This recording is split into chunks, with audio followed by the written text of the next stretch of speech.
in the number of stands and statements released by the Sanggunian in a few months. Despite numerous calls to make the pace of releasing stands maybe quicker, the CB held its ground in ensuring that there was the right amount of consultation as well as individual and collective discernment among the members of the board in speaking up on issues both inside and outside the school. A lot of lobbying was also done by the CB with regards to various internal school issues. There was a request for the inclusion of non-graduating seniors in the AG's yearbook. In the middle of the semester, the issue of the ban of forks, hiring outsider stalls in order to sell their products inside the school was also a big issue. With the help of GOA, the side of organizations was brought to the offices concerned. The Sanggunian also had consultations to get students' opinions on the two-batching system. Although some recommendations, such as holding a trial enlistment to ensure that the system can handle it, were not feasible according to the administration. Let me highlight some of the institutionalized groups that the Central Board created. For this year, we had 3, namely the A-Fair Task Force, which aims to hold the A-Fair by the end of January, the Seniors Alliance Task Force, which is in charge of some programs like the Paglunsad, and the newly created Student Crime Prevention Council, which aims to streamline different initiatives in order to ensure that the safety of students is kept at maximum. Some of the stands and statements which the Central Board created the following semester, the past semester, are the following.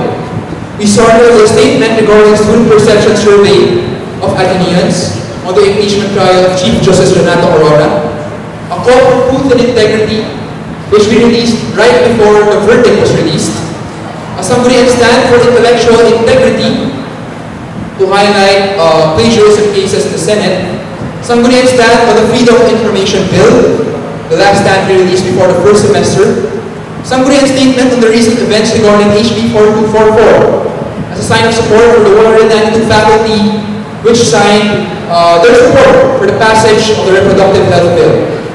Sanggunian's own stand on the Reproductive Health Bill, HB 4244, after 2 weeks of discourse and discernment.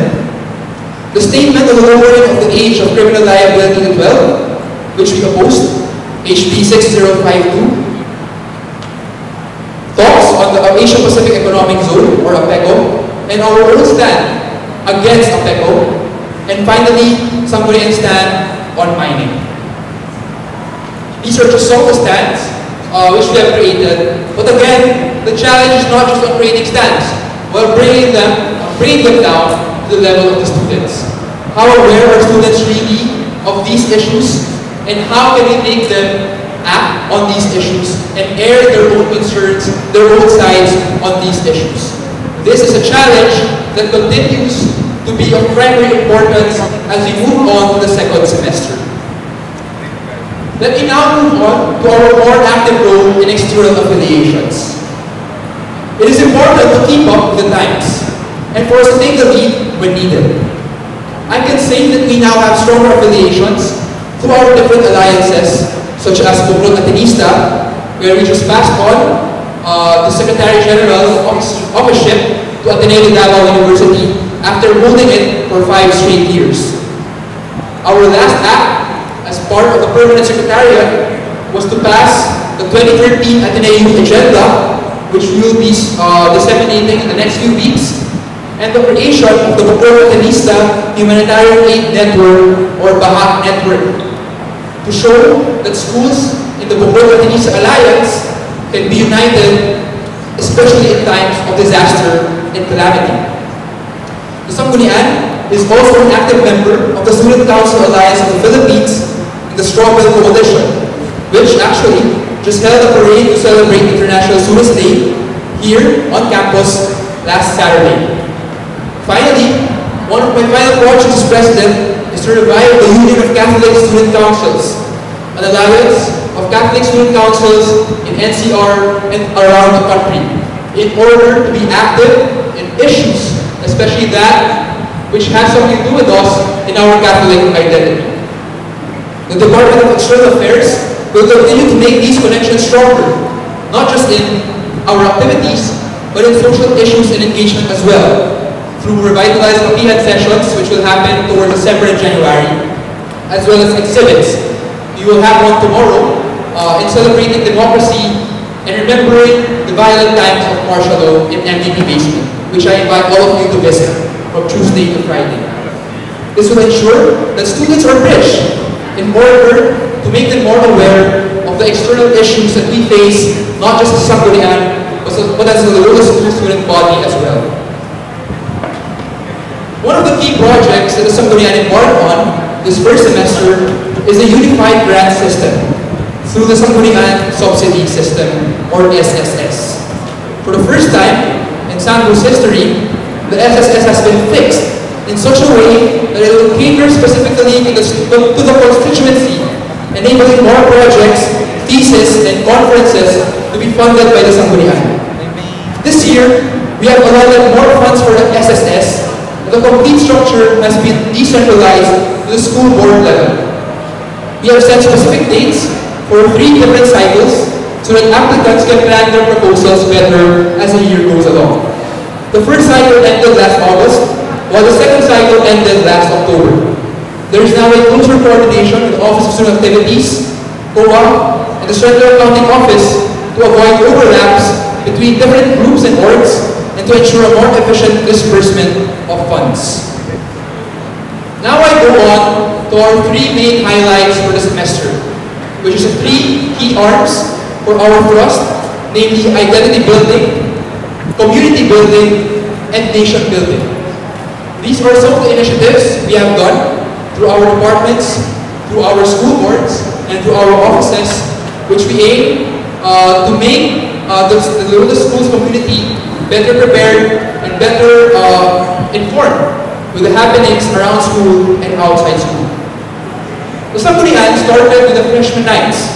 All school boards opened their year with their respective freshman nights, namely Sophisticate for the humanities, Run for Your Life for social sciences, the Song Identity for management, and Aloha Ohana for science and engineering. These aim to introduce the freshmen to their own respective courses and schools, as well as the faculty and organizations that belong to the said schools. After a few weeks, we had talks regarding a more orderly APO career fair. The job fair, which is a big issue last year, is now aimed to become a career fair, which will hopefully include NGOs and the like. It will be done in close coordination with the APO, mainly through the student deputies or student arm. The Committee of Information Services is continuing talks with the placement office to ensure that different perspectives of students from different schools are taken into consideration. The Senior Integration Program was kicked off through the Pagrunsad, which formalizes a countdown for graduation. This was made possible through the efforts of the Seniors Alliance, a group of senior CDs and EOs which ensures that their constituents are prepared for this very important event.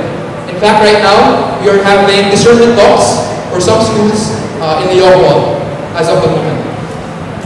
For the first time, we are now implementing the photocopy or printing subsidies for all 4 schools. As I said, all of our schools now have their own photocopy or printing subsidies, but mostly catered to Dean's Listers, or in some schools, depending on the need for certain students. This was implemented during the first semester for the School of Social Sciences and the School of Science and Engineering, while the School of Management and School of Humanities will follow suit in awarding Dean's Listers or the survey students last semester.